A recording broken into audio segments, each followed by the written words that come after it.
Hey, Joe Bob Chamberman here. I know it's been a while. I apologize for that. But hey, we're here now. Today we are going to discuss one of many dark events that took place during the American Civil War and the Russian man who allowed it to happen, all while touring the grounds of the Mound City National Cemetery in Illinois. Let's do it.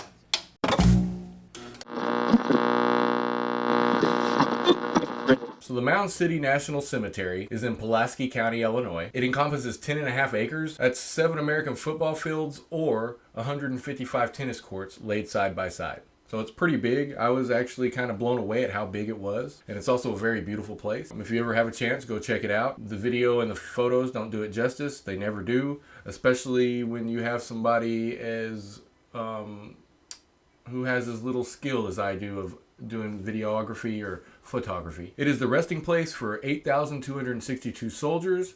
2,759 of those are unknown, which is pretty sad. During the Civil War, Mound City was host to the Mound City Civil War Naval Hospital. The cemetery was erected to bury soldiers from both sides that couldn't be saved at the Naval Hospital, and it was declared a national cemetery in 1864. One of the more notorious soldiers buried there is a Russian man by the name of Ivan Turchin, or his more Americanized name, John Basil Turchin. Ivan, or John, was born in 1822 to a Don Cossack family of nobility of the Russian Empire. The Don part, basically, he was born in somewhere around the Donbass region. His early life was steeped in the martial traditions of his homeland, graduating from the Imperial Military School in St. Petersburg, and joining his comrades in multiple bloody campaigns in Hungary and intense engagements in the Crimean War. He ultimately rose to the rank of Colonel of Staff of the Russian Guards, so he was basically a Russian hero. In 1856, and forgive me, I am going to murder some of these Russian names, so just fair warning. In 1856, he married Nadezhda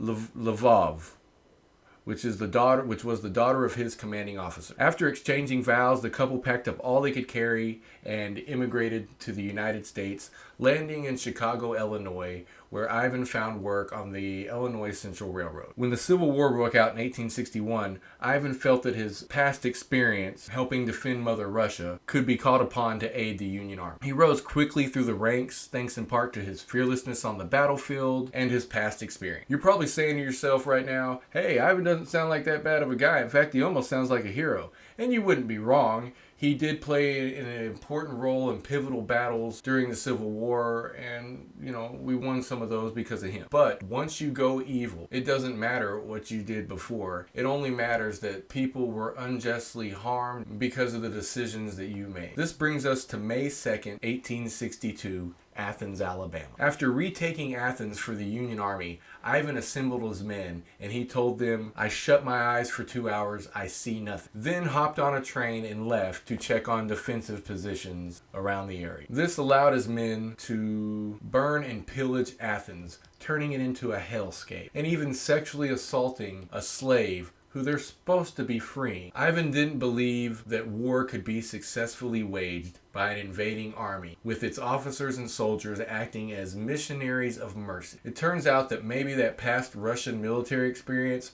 was not a good thing. Ivan was court-martialed and found guilty by a jury of his peers on 3 charges: neglect of duty, failure to conduct yourself in a manner expected of an officer and a gentleman, and failure to obey orders. Thanks to his wife and others who acted on his behalf in Washington, Secretary of War Edwin Stanton requested that President Lincoln promote Ivan so that the jury of his peers who convicted him would no longer be a jury of his peers, thus making the verdict meaningless.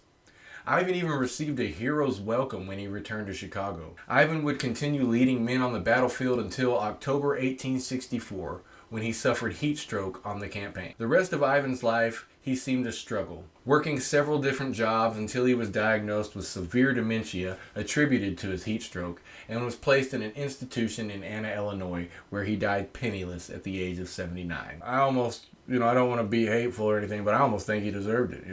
He got off of his charge because of some political BS and some loopholes. Anyways, that's just my opinion. I think he ended up getting what he deserved. Maybe you think differently. I don't know. But yeah, I just hate that he was able to find a loophole and they got him off of a serious charge that he should have had some kind of punishment for. Like I said at the beginning of this is one of many dark events perpetrated by soldiers on both sides during the American Civil War. It was a terrible conflict, but it was one that needed to be fought in order to help free all the human beings who suffered a life of slavery. Well, that's it. That's the story of Ivan Turchin, a Russian man who served the Union Army during the American Civil War. Thank you all for watching. Don't forget to hit that like and subscribe button. That'd be pretty cool. And also, as always, remember to be kind to people out there. It can really change a person's whole day. Just one kind word. I really do believe that. And until next time, Joe Bob Chamberman out.